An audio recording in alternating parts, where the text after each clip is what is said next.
One of the most important social emotional skills I am proud of has to be happiness. I'm working on self-management. I say like being able to like communicate with others and stuff, like not being shy to do anything.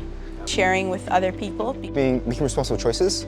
I would have to say I'm most proud of myself in learning how to talk with people more. I think I've grown in talking with like teachers and like more maturity. I used to be like really nervous and like always stutter when I'm talking to like new people, but now I can make eye contact and I can engage in what they're saying.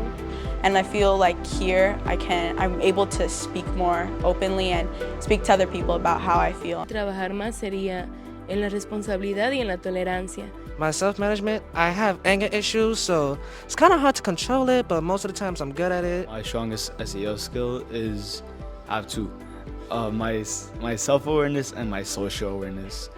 My self-awareness, why knowing how I am and how I react to certain situations, it really helps myself, but also helps me build connections to other people, which leads onto social awareness, knowing how others react and how others feel about certain topics, certain discussions, certain scenarios. My strongest SEL skill is self-management.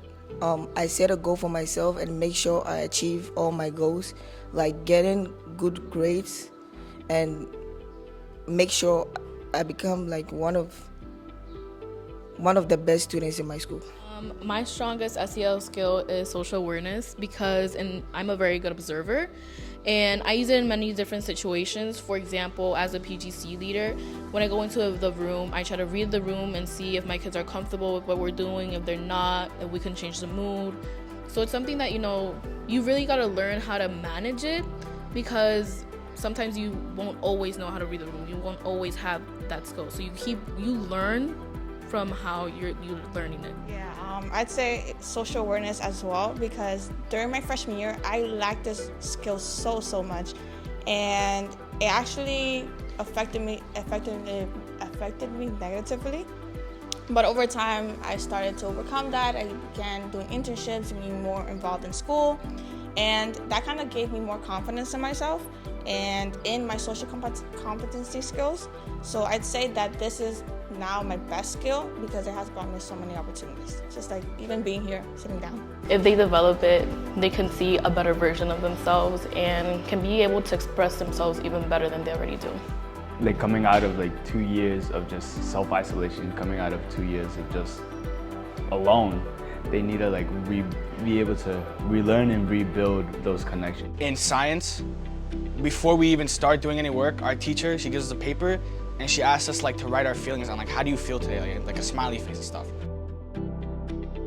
Makes me like feel like I'm being heard and feel like other people are also being heard. We were reading this book, To Kill a Mockingbird, and when we were using social emotional learning, we basically were thinking how the characters felt in the situation. I use it at home because like if my like sisters are like being like annoying, I would have to try to find a way to like not avoid myself from getting like very angry and stuff. My SEL skills has helped me in school by being able to communicate with not only my teachers but my guidance counselors, which brought me into an opportunity that not a lot of kids are offered called SEL Scholars. We do need social emotional learning. Like for me, social emotional learning has helped me a lot. When you don't learn it in school or in places where you just really get the time to sit down and talk about it, you get a lot of emotionally stunted people who cannot express themselves in ways that are healthy. I feel like every youth person I speak to has some type of mental health issue, so I feel like SEL is being taught in education for that particular reason as well.